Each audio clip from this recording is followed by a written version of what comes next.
All right, this is again MATHY200, Chapter 7, Part 2. All right, so we are going to talk also continue with a few more advanced concepts. Now, we're going to use this a lot when we get to the designing for mobile devices, and this is pretty cool, honestly. But there's another way of specifying when you're doing a link. An ahref, an anchor, you can actually make it so when they click on it, it will actually make a phone call, okay, or a text for SMS, okay, and this will open up the default phone application and open up the default text application. So using the tel : instead of a normal link with http://. This is a simple way of making a text hyperlink or a call hyperlink in the text message hyperlink. We'll definitely come back at this here later on in the chapter.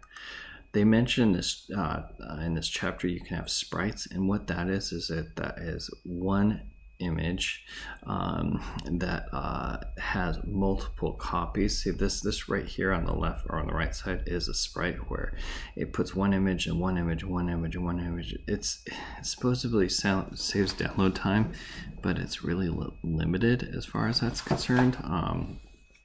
It doesn't really save that much download time because you're just downloading a larger picture instead of multiple smaller pictures.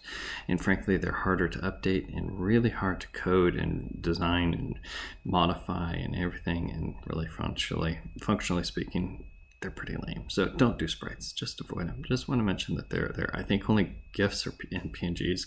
I don't even think PNGs can do sprites because PNGs, are the best of both worlds, where, as all the advantages of GIFs and all the advantages of PNGs, but this isn't an advantage. Nobody uses it.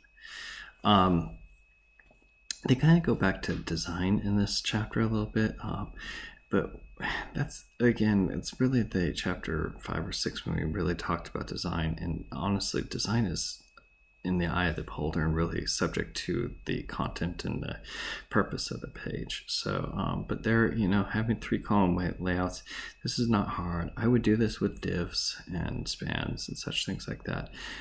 Make little areas for your page. This is really not entirely tricky to do.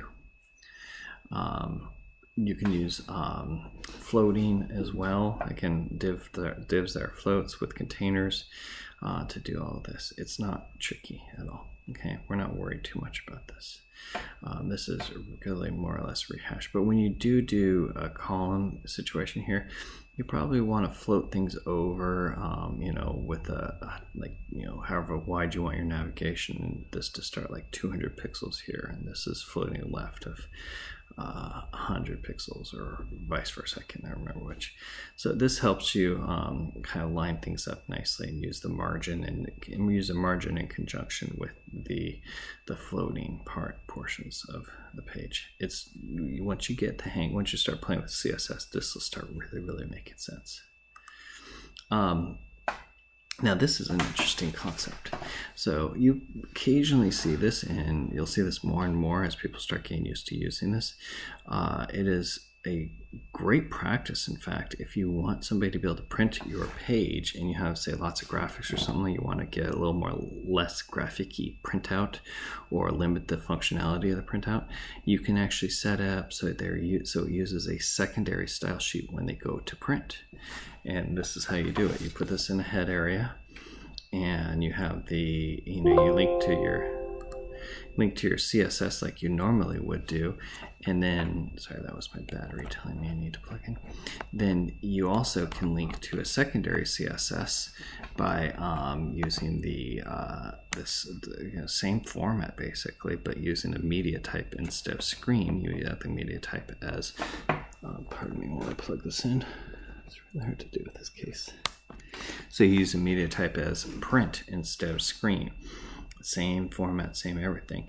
And what you'll typically do is you'll take the original page, the original CSS file, and just make a copy of it and pull things out and clean it up and make it a lot more simple, typically speaking, and make it so it doesn't have all the colors, make it so it just has black and white, because, well, let's be honest, we always want black and white printouts if possible. We like that.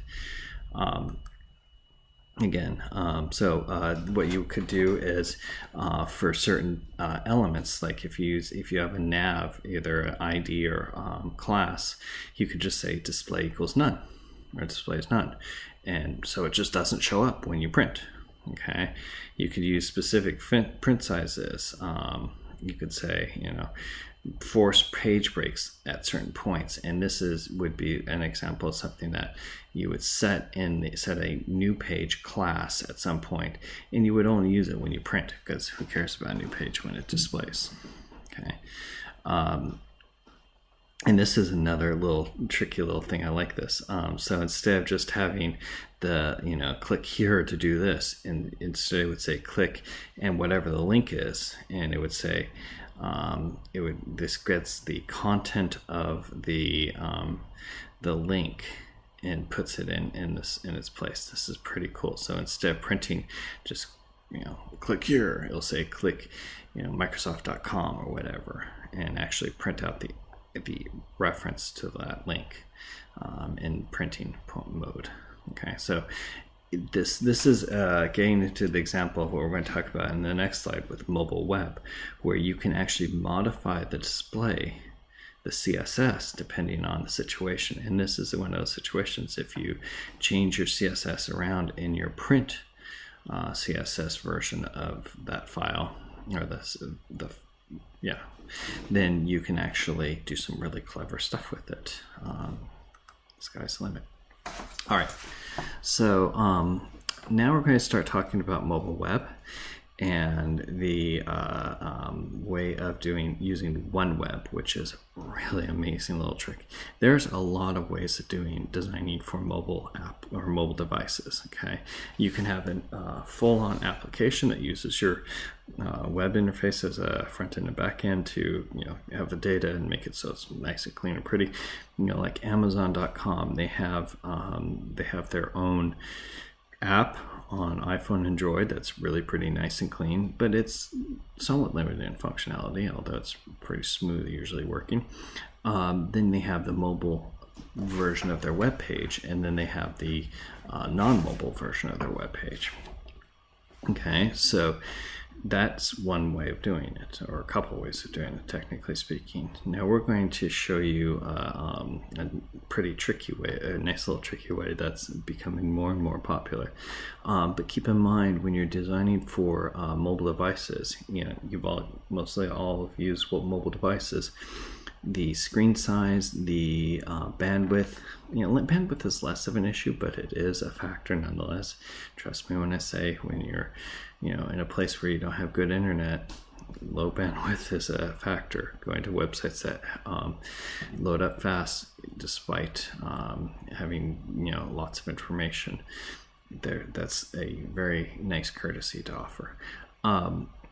Limitation on fonts and colors is less of an issue, but that kind of goes towards bandwidth. Keep it simple. You want to keep it awkward, or, make sure that the controls are well within reach of the bottom part of the screen.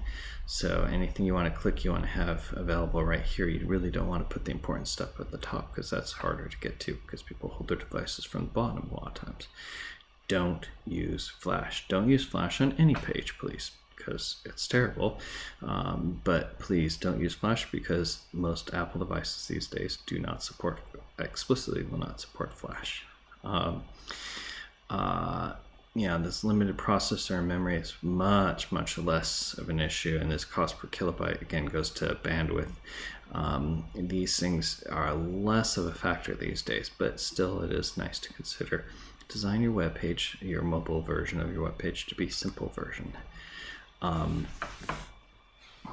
So we're going to talk about OneWeb, because this is really slick.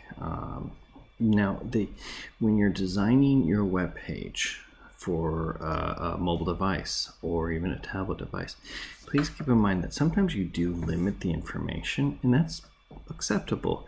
But if you don't give them, which you should, the option to go to the larger version of it, you should always give them that option. But if you don't, then the information that you limit it down to should maybe be at least on par or similar. Try not to make it so it's so much limited that your mobile version is frustrating for the user to use and they just want to get to the main web page.